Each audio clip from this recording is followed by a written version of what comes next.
Muy buenas tardes, mi nombre es Osvaldo León Alemán, estudiante de Teología Pastoral, y esto es para la materia de Fundamentos Filosóficos de la Educación Religiosa.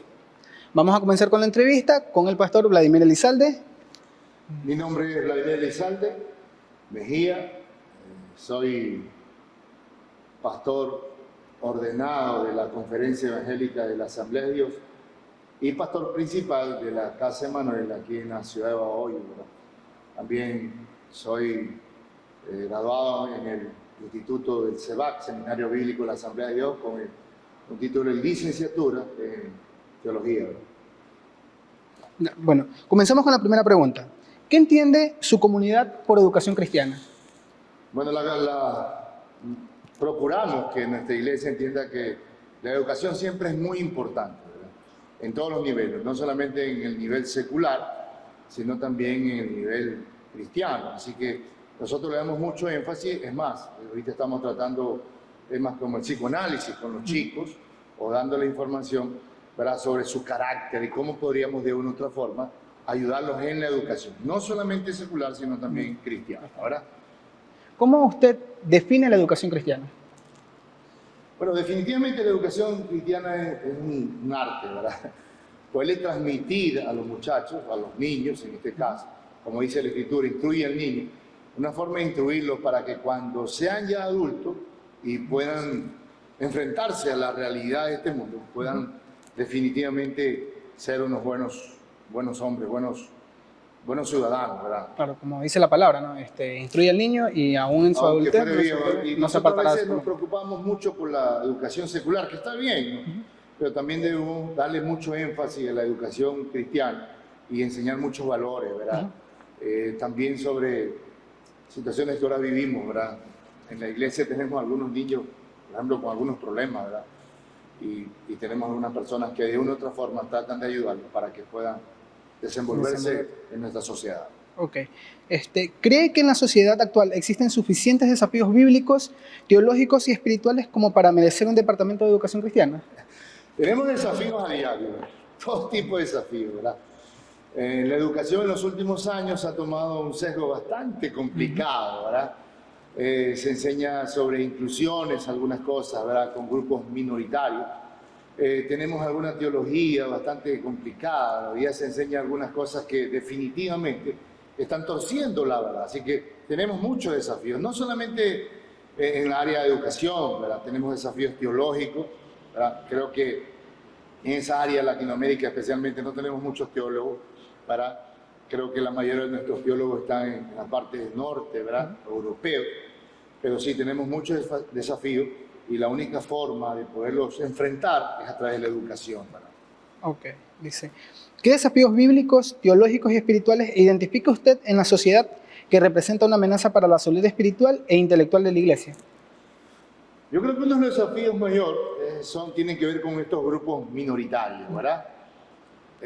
Hoy en día se da mucho énfasis a los grupos y se trata de una u otra forma.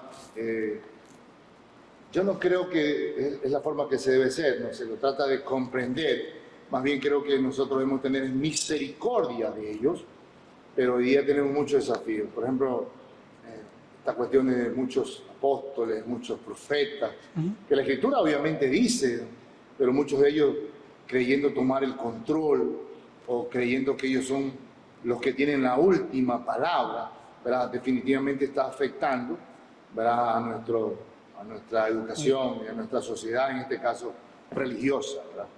Ok. ¿Qué programas de educación cristiana ha implementado en su ministerio pastoral actualmente? ¿Quién lidera la educación cristiana en la iglesia? Bueno, la educación cristiana aquí le lidera mi esposa, que es parvularia y aparte es supervisor educativo, tiene un título, ¿verdad?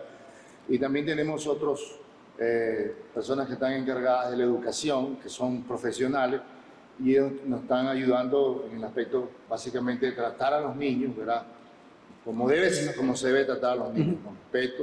Tenemos aulas que tal vez no son adecuadas pedagógicamente, pero sí hemos procurado mejorarlas para que ellos se sientan a gusto, ¿verdad? Claro, están encaminados a la mejoramiento de nos hace falta algunas cuestiones técnicas, ¿verdad?, el espacio, pero hemos procurado que ellos puedan sentirse especialmente a gusto. Aulas muy confortables, ¿verdad? Con ambientes confortables, y hemos procurado tener un plan, ¿verdad? Para que para cada largo plazo. año, ¿verdad? Los niños avancen de un nivel a otro nivel y puedan tener esos vacíos, podamos cubrirlos, ¿verdad? Y nos encontramos con algunas sorpresas siempre, cada vez que tratamos con los niños, ¿verdad? Claro, sería un plan implementado a largo plazo para Sí, el a largo avance de plazo, la educación. por lo general es a 2 años, ¿verdad? Tenemos manuales que, por cierto, nosotros los hacemos, nosotros los realizamos, nosotros los conformamos. Ok. Dice, ¿conoce usted las teorías pedagógicas o de aprendizaje? ¿Y cuál de ellas más utiliza y por qué? Bueno, creo que uno de los métodos que más enseñamos, ¿verdad? O practicamos aquí en la iglesia, es no solamente esa cuestión de que tú le dices al niño, sino que debe ser Recíproco. ¿verdad? Sería un aprendizaje basado en experiencia. Sí, una experiencia. Nosotros le explicamos a los niños algunas cosas y después los podemos realizar algunas tareas y después ellos te cuentan sus tareas, ¿verdad? No solamente ese método que yo te enseño y tú estás ahí recibiendo, sino más bien, ¿verdad? Podemos interactuar y eso nos ha ayudado mucho, ¿verdad? Hemos podido ayudar a muchos niños en ese aspecto, ¿verdad? Okay. ¿Qué es la imagen de Dios en el hombre? ¿Qué elementos la constituyen? ¿Y usted piensa que se perdió la imagen de Dios en el ser humano después de la caída? La imagen de Dios es eso que nos caracteriza y nos relaciona con Dios. Somos creados a imagen. Y creo que la hemos perdido. Creo que más bien está un poco distorsionada, ¿verdad? Hoy en día queremos más bien hacer nuestra propia voluntad y no la voluntad de Dios. Y la imagen de Dios está en nosotros, porque todavía nos podemos comunicar con Dios. Pero sí está un poco afectada por el pecado. Adán y Eva decidieron hacer su propia voluntad, tomar sus propios caminos. Ese fue el mensaje que le dio la serpiente. Le dijo, lo más probable es que si tú comes serás igual a Dios, podrás tomar tus propias decisiones. Y eso es lo que estamos pasando, ¿verdad? Estamos teniendo las consecuencias hoy.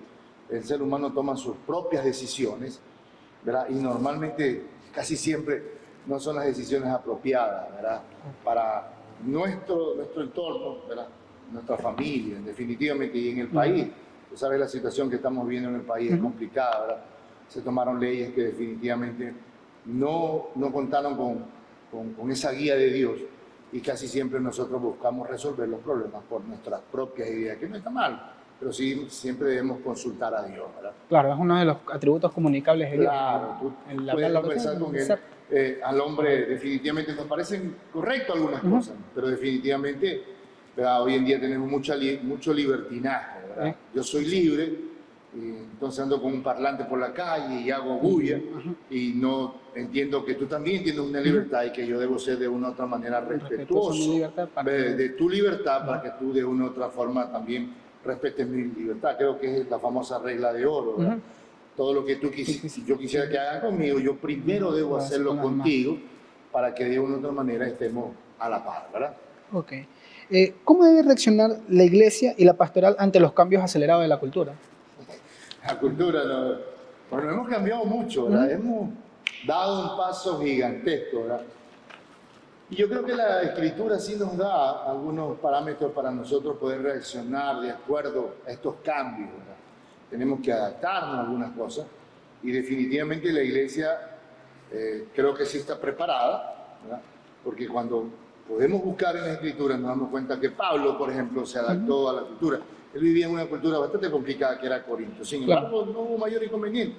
Así que creo que eso está en otra pregunta que habla sobre los desafíos, ¿verdad? Creo que debemos adaptarnos, pero debemos adaptarnos, ¿verdad? De acuerdo a nuestra perspectiva o la perspectiva bíblica y no a la perspectiva que te presenta la sociedad. Por ejemplo, las redes sociales son muy buenas, pero obviamente las redes sociales siempre tuvieron un fin o tienen un fin, es presentar tu imagen, cómo tú eres.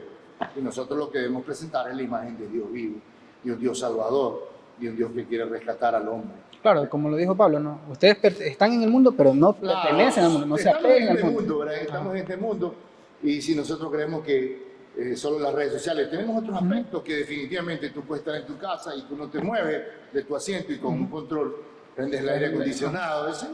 ¿Verdad? Ahora ya casi no hay muchos aire acondicionados de ventana, esos grandotes. Son los muy silenciosos, esto los programa, así que debemos de una u otra forma, ¿verdad?, adaptarnos a esto, ¿verdad? Ok. Dice, ¿conoce usted el cristianismo progresivo o la iglesia progresista? Explique qué hace para alertar a su feligresía al respecto. Bueno, la iglesia progresista tiene algunas cuestiones que deberíamos puntualizar, ¿verdad?